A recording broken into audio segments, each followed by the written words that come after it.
The sun had barely risen when Karen Wilson arrived at the airport for her morning shift. After 15 years as a flight attendant with Skyline Airways, she had her routine down pat. Hair perfectly tied back, uniform crisp and wrinkle-free, name tag polished to a shine. Karen was known among her colleagues for being a stickler for the rules. By the book wasn't just a saying for her, it was a way of life. Flight 237 to London was scheduled to depart in an hour, and the first-class passengers were already lining up for priority boarding. Karen stood at her post, checking tickets with practiced efficiency. A smile here, a nod there. "Enjoy your flight, sir." "Right this way, ma'am." The boarding was going smoothly until a tall man approached the first-class line. Karen immediately noticed his outfit, a grey hoodie with the hood pulled up, black sweatpants, and expensive but worn sneakers. He had a backpack slung over one shoulder and was wearing sunglasses despite being indoors. He didn't fit the usual first-class passenger profile at all. When he reached the front of the line, Karen put up her hand. "Excuse me, sir. This line is for first-class passengers only." The man pulled out his boarding pass and held it out. "Yeah, I know. I've got a first-class ticket." Karen took the ticket, her lips pursed as she examined it. The name on the boarding pass read Michael Depar, with a first-class seat assignment. But Karen wasn't convinced. She'd seen this before, people trying to sneak into first class with fake tickets or printouts they'd doctored. "May I see some ID, please?" she asked, her tone cooling noticeably. The man sighed and pulled out his wallet, handing her his driver's license. "I'm Big Shaq," he said quietly, glancing around as if he didn't want to draw attention. Karen looked at the ID, then back at him. The name matched, but she never heard of any Big Shaq. Probably some wanted rapper or social media person, she thought. "I'm sorry, sir, but I'm going to need you to step aside. There seems to be some confusion with your ticket." Karen's voice was firm. "There's no confusion," Big Shaq replied, keeping his voice level despite his obvious frustration. "I've got a first-class ticket that I paid for, seat 2A. A small crowd was forming now, other passengers watching the exchange with curious eyes. A few had their phones out, possibly recording. "Sir, our first-class passengers typically adhere to a certain dress code," Karen said, lowering her voice. "Perhaps you were unaware. I'm going to have to ask you to take a seat in economy for this flight." Big Shaq stared at her for a long moment. "You're refusing me my seat because of how I'm dressed." "I'm enforcing company policy," Karen replied stiffly. "Now, if you'll please move aside so I can continue boarding the other passengers." With a deep breath, Big Shaq nodded. "All right, I don't want to cause a scene." He took back his ID and boarding pass, then moved toward the economy line. Karen felt a flicker of satisfaction as she watched him go. Rules were rules, after all. What Karen didn't know, what nobody on that flight knew except for a select few executives, was that just 3 months earlier, Michael Big Shaq Depar had quietly purchased a controlling stake in Skyline Airways. The famous entrepreneur and entertainer had been expanding his business portfolio, and the airline was his latest acquisition. And Karen had just sent the owner of the company to economy class. Big Shaq made his way down the narrow aisle of the plane, past the spacious first-class cabin that should have been his. He kept his head down, trying to ignore the stares. Finding his assigned economy seat -28B, a middle seat, he squeezed his tall frame into the tight space. "Excuse me," he said politely to the older woman by the window, who was already settled with her book. She looked up, and her eyes widened with recognition. "Oh my goodness," she whispered. "You're him, aren't you? Big Shaq." He gave a small smile and nodded, putting a finger to his lips. "Just trying to have a quiet flight today." But it was too late. The woman's excitement had caught the attention of others nearby. A young man across the aisle leaned over. "Yo, that's Big Shaq. Man, what are you doing back here in economy? I thought celebrities always flew first class." Big Shaq shrugged, keeping his voice low. "Apparently not today." Within minutes, whispers spread through the economy cabin like wildfire. Passengers were turning in their seats, pointing discreetly, some even taking quick photos. "That's the guy who owns half of London now. Isn't he worth like $1 billion? Did you see his interview on TV last month?" Up in the galley, Priya, a senior flight attendant with 20 years of experience, noticed the unusual commotion in economy. She frowned, wondering what was happening. "Something's going on back there," she said to another crew member. "Let me check the passenger list again." Priya scrolled through her tablet, scanning the names. When she reached row 28, she stopped cold. Michael Depar. She tapped on the name to see the passenger details and nearly dropped the tablet when she saw the note attached to his profile. Skyline Omunan Ownership Jurupi. VIP treatment Wari Kurui stayed. "Oh no," she breathed. "This is bad." The memo about the airline's new ownership had gone out to all staff just last month. There had even been a photo of Mr. Depar included in the email. How had Karen missed this? Priya hurried to find Karen, who was arranging welcome drinks for the first-class passengers. "Karen," she whispered urgently, "we have a problem. The man you sent to economy, that's Michael Depar, Big Shaq." Karen rolled her eyes, not looking up from her task. "So, another rapper with an attitude who thinks the rules don't apply to him." "No, you don't understand," Priya insisted, lowering her voice even more.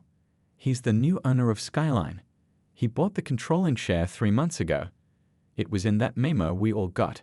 For just a second, Karen's hands froze. Then she shook her head. "Don't be ridiculous. The owner wouldn't be traveling alone in a hoodie. Besides, if he was so important, why didn't he say something?" "Maybe because he shouldn't have to," Priya suggested carefully. "Karen, I really think we should." "I've been doing this job for 15 years, Karen cut her off. "Trust me, I know the difference between an actual VIP and someone just claiming to be important." She handed Priya a tray. "Here, take these to rows 3 and 4 while I finish up here." Priya took the tray, knowing it was pointless to argue. Karen had always been stubborn, and no one on the crew had ever managed to change her mind once it was made up. Back in economy, Big Shaq settled in as best he could. He pulled out his phone, opened his notes app, and began typing. Note to self: first order of business after landing, review Skyline Airways customer service training program. Second, dress code policy. The plane began to taxi, and Big Shaq looked out the window, his mind already planning the changes he would make. Sometimes, he thought, you had to experience the problems firsthand to truly understand them. The flight had been in the air for about 3 hours. Most passengers were either watching movies, sleeping, or reading. Big Shaq had his laptop open, reviewing some business documents while trying to ignore his cramped knees and the occasional elbow from his seatmate. Up in the cockpit, Captain Tom Reynolds was going through his routine checks when his communications panel lit up. It was a direct message from Skyline Airways headquarters in London. "Flight 237, this is operations. We've received information that passenger Michael Depar is on your flight. Can you confirm his current seating arrangement?" The captain frowned slightly. It was unusual for headquarters to inquire about specific passengers during a flight. "Operations, this is flight 237. I'll have to check with my cabin crew. Stand by." He picked up the intercom and called for the flight service manager to come to the cockpit. A minute later, Priya knocked and entered. "Yes, Captain?" "Priya, headquarters is asking about a passenger named Michael Depar. Do you know anything about this?" Priya's stomach dropped. "Yes, sir. He's seated in 28B in economy." "Economy? The message says he should be in first class. Is there some kind of mix-up?" Priya took a deep breath. "Not exactly, sir. Karen refused him access to first class before boarding. She didn't recognize him and thought he wasn't dressed appropriately." The captain's eyes widened. "Are we talking about the same Michael Depar who recently bought Skyline Airways?" "Yes, sir, that's the one." Captain Reynolds rubbed his forehead. After 30 years of flying, he thought he'd seen everything. He was wrong. "Get the rest of the crew in here now, but not Karen yet." Within minutes, 4 other flight attendants were crammed into the cockpit. The captain explained the situation in hushed tones. "So let me get this straight," said Greg, the youngest crew member. "The owner of our entire airline is sitting in a middle seat in economy because Karen didn't like his hoodie." "Basically, yes," Priya confirmed. "We're all getting fired," someone whispered. "Nobody's getting fired," the captain said firmly. "Not yet anyway, but we need to handle this carefully. Someone needs to tell Karen. All eyes turned to Pryor, who sighed. I'll do it. Back in the main cabin, Karen was collecting trash, working her way from first class toward economy. Pryor pulled her aside near the galley. Karen, we need to talk, she said quietly. It's about that passenger you redirected earlier. Karen frowned. What about him? The captain just got a call from headquarters. They want to know why Michael DePar is sitting in economy when he has a first-class reservation. So? I told you he wasn't dressed properly for. Karen? Pryor cut in. Headquarters specifically asked about him. By name. Don't you understand what that means? For the first time, a flicker of doubt crossed Karen's face. But why would they care about one passenger? Because he's not just any passenger. Like I tried to tell you before, he's the new owner of Skyline Airways. The memo went out last month with his photo. He bought the controlling stake 3 months ago. Karen shook her head in disbelief. No, that can't be right. Check your tablet, Pryor urged. Look up his name in the system. With shaking hands, Karen pulled out her tablet and searched for Michael DePar. When his profile came up, she saw it clearly. Skyline Ownership Group VIP treatment Rory QSTD in bold red letters, along with his photo. The same man she had sent to economy class. The blood drained from Karen's face as the reality of what she had done sank in. She'd refused the owner of the entire airline his rightful seat because she hadn't liked his clothes. Oh my God, she whispered. What have I done? Karen stood frozen in the galley, her mind bracing. What should she do now? Apologize immediately? Pretend nothing happened? Offer him an upgrade now? None of the options seemed good enough. You need to fix this, Pryor said gently. Just be honest and apologize. Karen nodded slowly, her throat dry. She straightened her uniform, took a deep breath, and made her way down the aisle toward row 28. Each step felt heavier than the last. When she reached Big Shaq, he was typing something on his phone. He looked up as she approached, his expression unreadable behind his sunglasses. Mr. DePar, Karen began, her voice barely above a whisper. I need to speak with you, sir. By now, several nearby passengers were watching with interest. The woman in the window seat nudged her friend and whispered, That's the flight attendant who wouldn't let him sit in first class. Big Shaq put his phone away. Yes? Sir, I've just been made aware of who you are. Karen's cheeks burned with embarrassment. There's been a terrible misunderstanding. I'd like to escort you to your proper seat in first class immediately. Big Shaq looked at her for a long moment. The entire section had gone quiet, passengers straining to hear the conversation. A misunderstanding, he repeated. You mean you didn't realize who I was when you decided I wasn't dressed well enough for first class? Karen swallowed hard. Sir, I made a terrible mistake. Please allow me to fix it. A young man across the aisle had his phone out, clearly recording the interaction. Others were watching openly now, some whispering to each other. Big Shaq glanced around, noticing all the attention. Then he shook his head. Thank you for the offer, but I think I'll stay right here. Karen blinked in surprise. But sir, your seat in first class is empty and can stay that way, he said firmly. I'm comfortable where I am. Sir, please, Karen insisted, growing more desperate. At least let me offer you a complimentary meal from first class, or perhaps some champagne. Big Shaq smiled slightly. No, thank you. I'll have the same meal as everyone else in this section. The passengers around them were now openly staring, some smiling, others looking shocked. A woman 2 rows back whispered loudly to her husband, he's teaching her a lesson. Good for him. Karen stood there, at a loss for words. This wasn't how it was supposed to go. He was supposed to accept her apology, take the upgrade, and maybe, hopefully, not mention the incident to her superiors once they landed. Is there anything else? Big Shaq asked politely. No, sir. I'm sorry for the inconvenience, Karen managed to say before retreating back to the galley, where Pryor and Greg were waiting anxiously. He doesn't want to move to first class, Karen said, her voice shaking. He's staying in economy. Greg winced. That's not good. No, it's not, Pryor agreed. It means he's making a point. Meanwhile, back in row 28, people from all over the economy section were coming up to Big Shaq, offering handshakes and taking selfies. He was gracious with everyone, chatting and signing autographs on napkins and boarding passes. "Man, I can't believe they tried to keep you out of first class," one teenager said. "That's messed up." Big Shaq shrugged. "It happens more than you'd think." "But you own the airline," the boy's father added. "That's just crazy." "Sometimes people judge too quickly," Big Shaq replied. "But that's why I bought this airline in the first place. I saw room for improvement."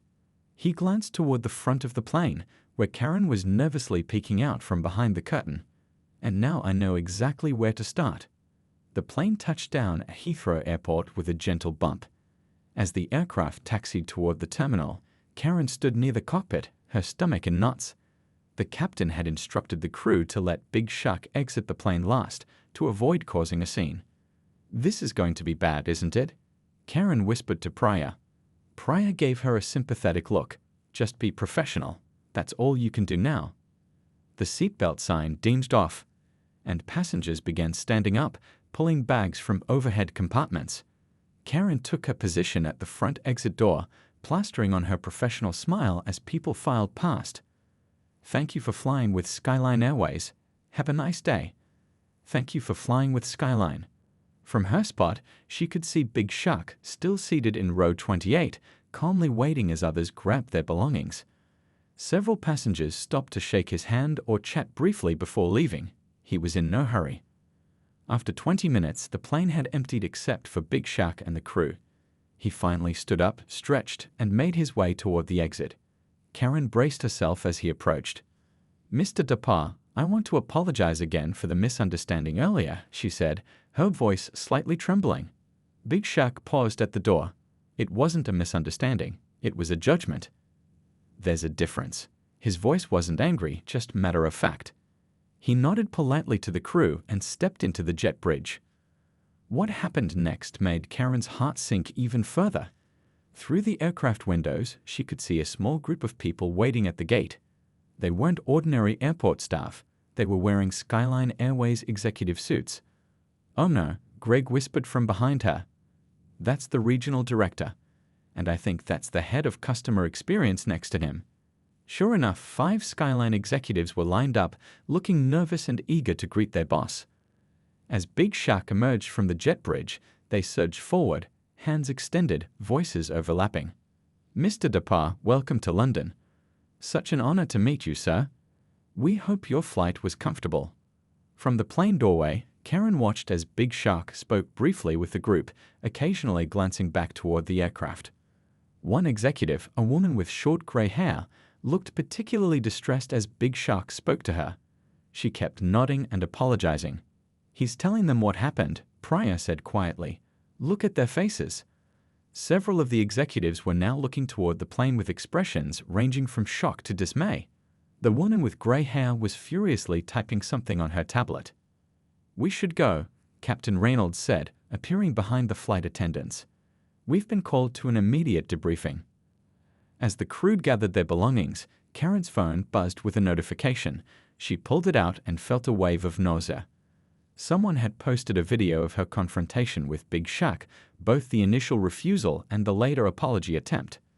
The caption read, "Watch flight attendant kick at real Big Shaq out of first class, not knowing he overruns the airline.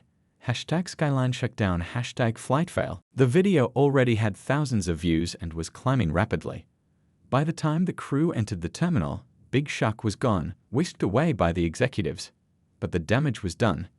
Airport staff were giving Karen and the others strange looks. Some were whispering and pointing.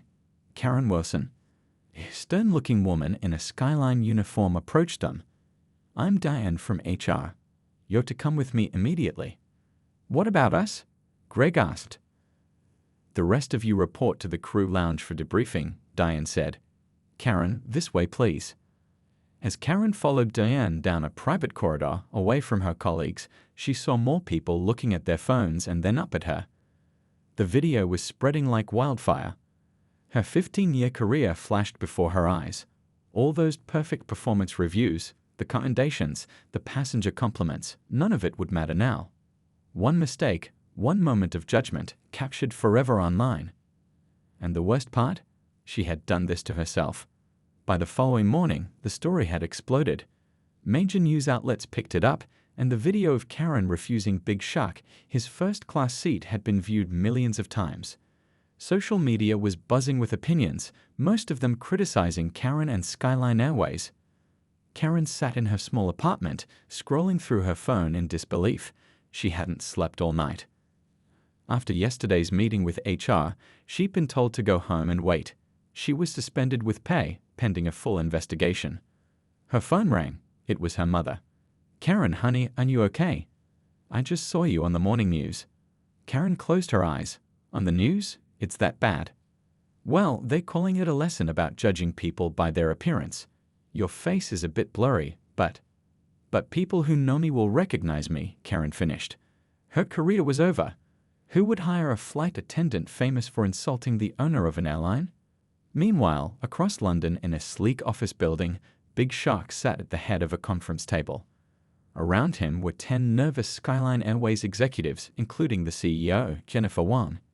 "Our stock dropped 3% this morning," said the finance director, sliding a tablet across the table. "Social media sentiment is extremely negative. People are calling for boycotts." Jennifer leaned forward. "Mr. Depar, on behalf of the entire company, I want to apologize again for your experience. The flight attendant in question has been suspended, and we're prepared to terminate her employment immediately." Big Shaq had been quiet, listening to everyone talk. Now he looked up. "And what would that solve?" he asked. The room fell silent. "Firing one flight attendant won't fix the real problem," he continued. "I bought this airline because I saw potential, but also because I saw problems that needed fixing. What happened yesterday, that's exactly why I'm here." He stood up and walked to the window, looking out over the city. "I've been refused service, followed in stores, and treated like I don't belong more times than I can count. Yesterday wasn't unusual for me. What was unusual was that, for once, I was in a position to do something about it." He turned back to the executives who were listening intently. "I don't want that flight attendant fired. I want her, and everyone at this airline, to learn from this." Jennifer looked confused. "What exactly are you suggesting, sir?" "I'm not suggesting. I'm telling you what we're going to do," Big Shaq said firmly. "We're going to use this moment. We're issuing a public statement today. We acknowledge what happened, we don't make excuses, and we announce a new company-wide training program on unconscious bias and customer service excellence." He paused, letting his words sink in. "And we make it clear that nobody's being fired. This isn't about punishment, it's about growth." One of the older executives cleared his throat. "With all due respect, Mr. Depar, the public expects consequences. They want to see action." "They will see action," Big Shaq replied. "Just not the kind they're expecting. We're going to be better than that." By noon, Skyline Airways released their official statement. Rather than the typical corporate apology that danced around the issue, it was direct and honest. It acknowledged the incident, accepted responsibility, and announced the new training initiative. Most surprisingly, it stated that the flight attendant involved would be part of helping develop the new program, using her experience as a learning opportunity for others. The statement was signed personally by Michael Big Shaq Depar. The response was immediate and unexpected. While some people still called for Karen to be fired, many praised the compassionate approach. Business analysts called it a masterclass in crisis management. Social media began to shift from outrage to admiration. Karen was at home when she got the call from HR. "We'd like you to come in tomorrow," Diane said. "Mr. Depar would like to speak with you personally." Karen felt a fresh wave of anxiety. Is he going to fire me himself? There was a pause on the other end of the line. "No, Karen. I think he has something else in mind." 6 months later, the grand ballroom of the London Skyline Hotel was packed with people. Journalists, airline staff, business leaders, and industry experts had all gathered for what Skyline Airways was calling a new beginning event. On the stage stood Big Shaq, dressed in an impeccable suit, looking every bit the successful businessman he was. Beside him, looking nervous but determined, was Karen Wilson. "When I bought this airline," Big Shaq began, his voice carrying across the hushed room, "I had big plans. But I never expected that my most important contribution would start with being denied my own seat." A ripple of laughter moved through the crowd. Today, I'm proud to announce that Skyline Airways has the highest customer satisfaction scores in our history. Our employee retention is up by 30%, and our stock has risen 15% in the last quarter. Applause filled the room. Cameras flashed as journalists captured the moment. But numbers only tell part of the story, Big Shaq continued. The real story is about people, about learning and growing. And no one knows that better than the person standing next to me. He turned to Karen. Would you like to share your experience? Karen stepped forward to the microphone. Her hands trembled slightly, but her voice was steady.